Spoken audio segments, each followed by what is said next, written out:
All right, nerds, we got some comic news for you today. First off, we're talking about Bill Willingham. He is the creator of.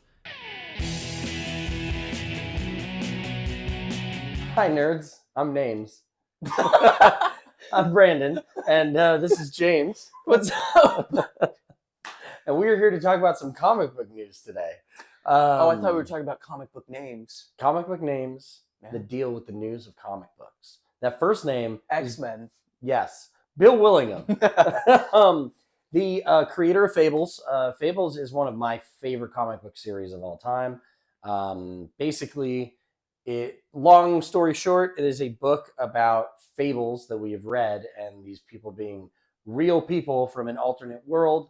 Their world is overtaken by the adversary. They come into our world. That's how we learn about their tales and stories and fables. It's outstanding. It's one of my favorite books. It ended. He came back and did another, I guess, equivalent of a graphic novel run of books to kind of add onto the end of what he wrote.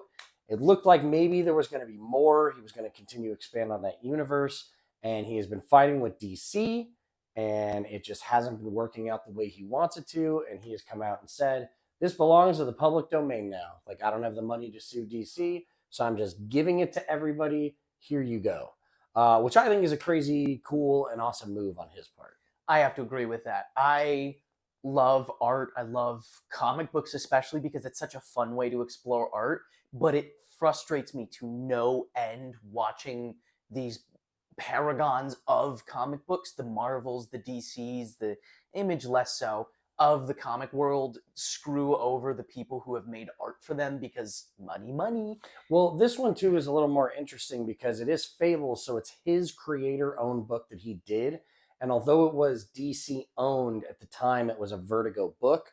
Yes. I believe most of those characters, most of those things, because the Authority and like the Wildstorm universe and stuff like that, are still DC owned characters. But I think this originally fell under creator owned at the time, which is why he has the ability to do this. DC did respond to this, basically saying that they have the right to hold on to anything they want to hold on to, but it still didn't necessarily.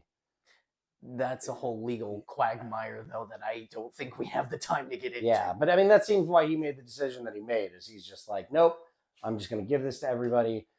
Very much so. It's also, he has said that in the past year, DC has gotten more and more frustrating to negotiate with. So he's been pushed to his limit and is just like, nope, you don't get it. Everybody gets it. He was saying that originally when he started doing this book, DC was a lot easier to negotiate with, a lot easier to get things done. They would respond to him.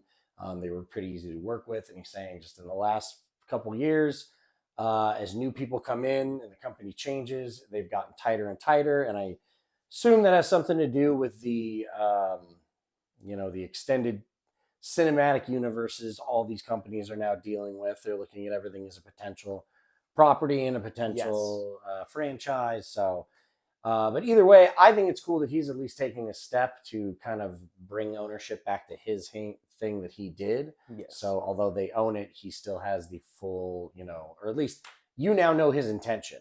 And I think that goes away too, especially with certain artists and certain writers, people maybe having more respect for them so they don't touch those properties. So, I don't know. Interesting move.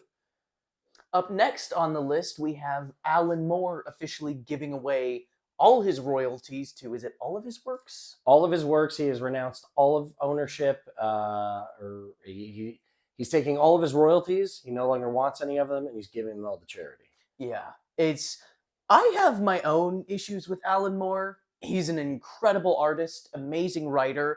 He's also a scuzzy weirdo. I'll thank him for everything he's done. Very much I'll thank so. him for all the books that he's done and everything he's always done.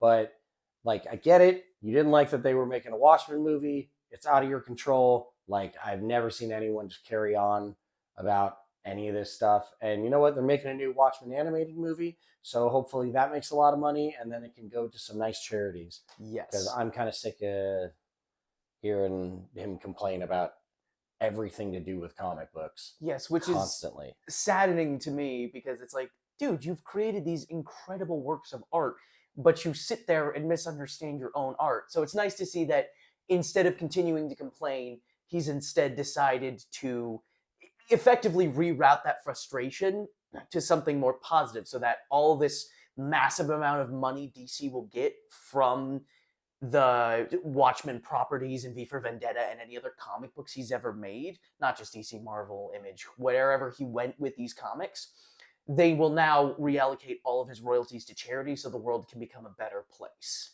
I think it's just, I mean, like you said, he's gotten to that point that everything's always going to piss him off. He's constantly going to complain. Like, you either, what was it from Batman? You either die the hero or live long enough to see yourself being the old man yelling at a cloud. And that's who Alan Moore has become.